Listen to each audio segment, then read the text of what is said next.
Welcome to টুকিটাকি রান্নাবাটি। আজকের recipe chicken curry.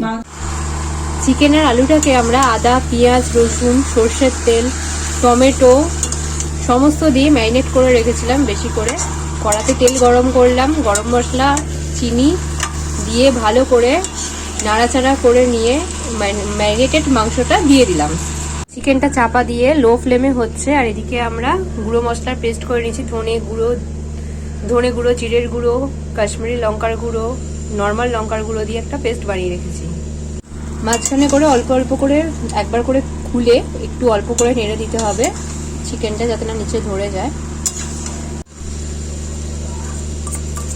আগে থেকে করে রাখা ওই মশলার পেস্টটা এবার দিয়ে দিলাম। এই মাংসটা করতে আমার 45 মিনিট টাইম লেগেছে, কিন্তু মাংসটা এত সুন্দর সফট হয়েছিল। কসুরি মেথি, জিরে আর গোটা গরম মশলা শুকনো খোলায় গুঁড়ো করে রেখেছিলাম। লাস্টে ধনেপাতা কুচি ছড়িয়ে গার্নিশ করে দিলাম। রেডি আমাদের। এটা আমার দিদির রেসিপি।